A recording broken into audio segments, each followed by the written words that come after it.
Hello everyone, कैसे हैं आप? Good afternoon. आई होप आप सब अच्छे होंगे। आप सबका हमारे यूट्यूब चैनल गोल अचीवर्स क्लासेस में आप सबका हार्दिक स्वागत एवं अभिनंदन है। आज की जो हमारी फिजिक्स की यूपी बोर्ड की 12th क्लास के लिए जो होने वाली आज की हमारी वीडियो है, जिसमें हमारा चैप्टर वैद्युत आवेश एवं क्षेत्र है। और इसमें जो हमारा आज का टॉपिक है वो है हमारा कूलाम का नियम। कूलाम का आज हमारा नियम है। आज हम आपको कूलाम के नियम के बारे में समझाइए। तो चलिए, आइए हम सब बिना देरी करते हुए अपने टॉपिक को आगे बढ़ाते हैं। हेडिंग क्या है हमारी? कूलाम का नियम। देखिए, एग्जाम की दृष्टि से वेरी इंपॉर्टेंट क्वेश्चन है।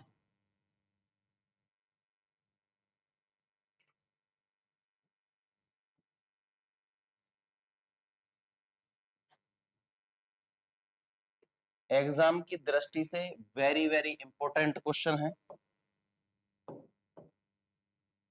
यूपी बोर्ड में बहुत बार ये पूछा जाता है।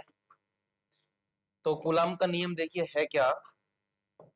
कूलाम का नियम ये कहता है कि कोई भी हमारे पास दो बिंदु आवेश हैं, कोई भी हमारे पास दो बिंदु आवेश हैं, कोई भी हमारे पास दो बिंदु आवेश हैं। सपोज दैट ये हमारे बिंदु आवेश एक Q1 है और दूसरा हमारा Q2 है। ये दोनों आवेश एक दूसरे से कुछ दूरी पर रखे होंगे और वो दूरी कितनी होगी? मान लीजिए ये दूरी है हमारी R। ये दोनों आवेश एक दूसरे से R दूरी पर रखे होंगे। वे दोनों आवेश एक दूसरे से R दूरी पर रखे होंगे और ये दोनों आवेशों के बीच का क्या है? सेंटर है O। तो देखिए, जो हमारा कूलाम का नियम है, इसमें हम फोर्स की बात करते हैं, इसमें हम बल की बात करते हैं। तो जो बल है हमारा, वो इन दोनों आवेश, जो हमारे कूलाम के आवेश है, इनके बीच कैसे वर्क करता है। तो देखिए, जो बल है वो कहता है कि जो बल है वो कहता है कि जो बल F है वो इन दोनों आवेशों के गुणनफल के अनुक्रमानुपाती होता है। मान लीजिए कि दोनों आवेश हैं Q1 इंटू Q2, इनके अनुक्रमानुपाती होता है। ये इसके अनुक्रमानुपाती होगा। इसको समीकरण हम 1 देते हैं। और दूसरी कंडीशन में हमारा जो बल है ये क्या कहता है कि जो ये दोनों आवेश हैं, इनके जो बीच की दूरी है वो दूरी क्या है? R है। ये दूरी R है। इसके व्युत्क्रमानुपाती होता है, इसके वर्ग के व्युत्क्रमानुपाती। इसका मतलब है व्युत्क्रमानुपाती का मतलब होता है कोई चीज भिन्न के रूप में लिखी हो, जैसे 1/2, 2/3 ऐसे। तो ये क्या है? व्युत्क्रमानुपाती होता है 1/R।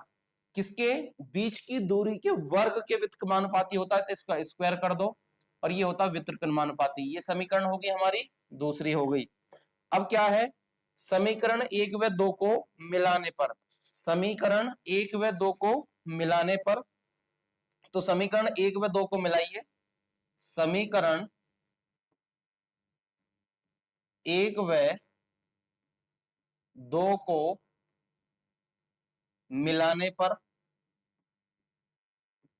तो देखिए क्या है मिलाने से कि देखिए F है वो अनुक्रमानुपाती है, वो F है वो अनुक्रमानुपाती है किसके?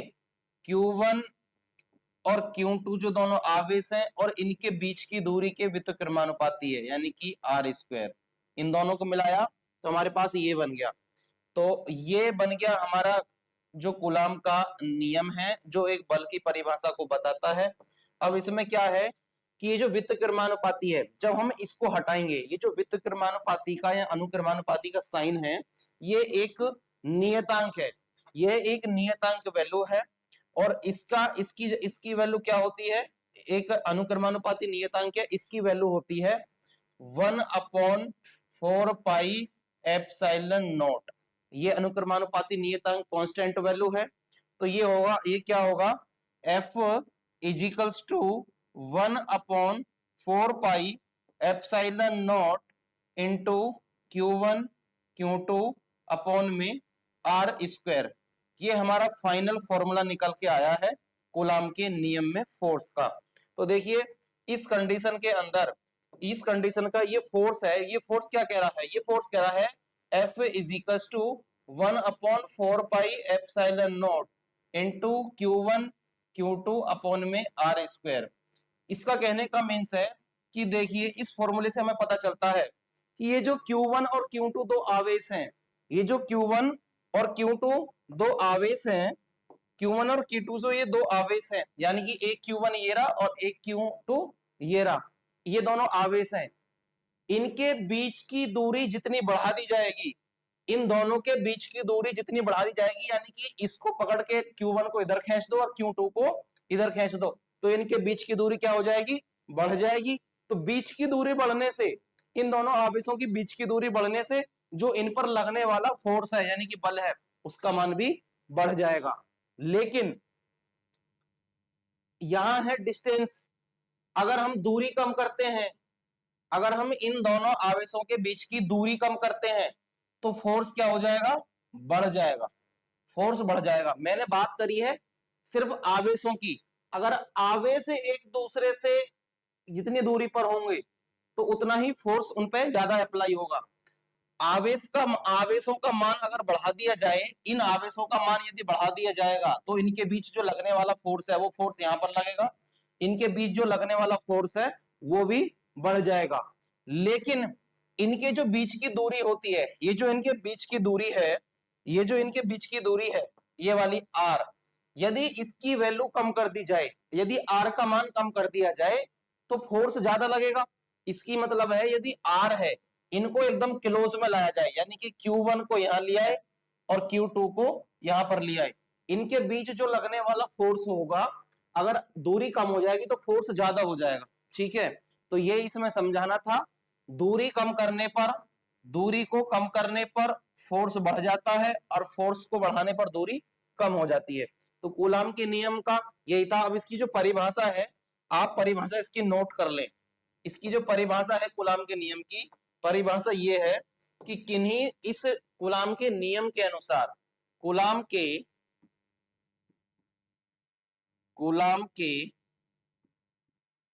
नियम के अनुसार, नियम के अनुसार किन्हीं दो बिंदु आवेशों के बीच, किन्हीं दो बिंदु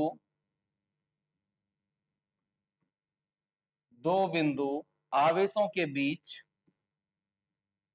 दो बिंदु आवेश हमारे Q1 और Q2 हैं, किन्हीं दो बिंदु आवेशों के बीच लगने वाला आकर्षण या प्रतिकर्षण बल, लगने वाला आकर्षण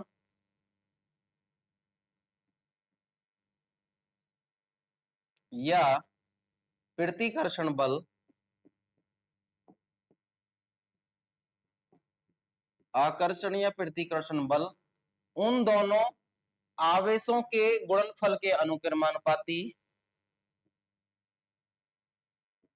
उन दोनों आवेशों के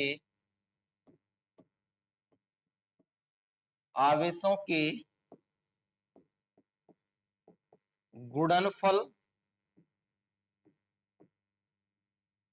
के अनुक्रमानुपाती,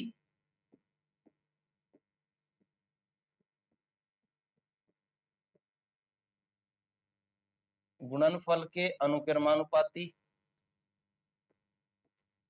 और उनकी बीच की दूरी के, और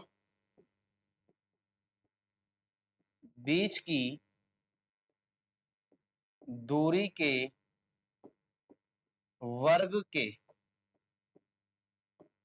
व्युत्क्रमानुपाती, व्युत्क्रमानुपाती होता है। यही हमारा कूलाम का नियम है। तो आई होप बच्चों सबको समझ में आया होगा कि किन्हीं दो बिंदु आवेशों के बीच, कोई भी दो बिंदु आवेश है, वो दो बिंदु आवेश कौन कौन से हैं, कि दो बिंदु आवेश हैं Q1 और Q2, दो बिंदु आवेशों के बीच जो लगने वाला हमारा आकर्षण या प्रतिकर्षण बल है ये F, इन दोनों आवेशों के गुणनफल के अनुक्रमानुपाती, दोनों आवेश Q1 और Q2 हैं, इनके गुणनफल के अनुक्रमानुपाती होगा, और जो आवेशों के बीच की दूरी होगी उसके वर्ग के व्युत्क्रमानुपाती होगा। यही आज का कूलाम का नियम था। तो बोर्ड एग्जाम की दृष्टि से वेरी वेरी इंपॉर्टेंट टॉपिक है ये। तो आई होप आप सबको अच्छे समझ में आया होगा। हमारे चैनल पर कंटिन्यू बने रहिए, गोल अचीवर्स चैनल पर हमारे बनी रहिए, और लगातार हम आपको वीडियो प्रोवाइड कराते रहेंगे। इजी से इजी हमारी लैंग्वेज होगी, आपको समझाने के लिए पूरा प्रयास होगा कि आप अच्छे से स्कोर पर कर पाए। तो आज की वीडियो में इतना ही था। आप कल की टॉपिक हमारा नेक्स्ट वीडियो में होगा कल की में। आज के लिए इतना ही है। Very very thanks. Have a nice day to all.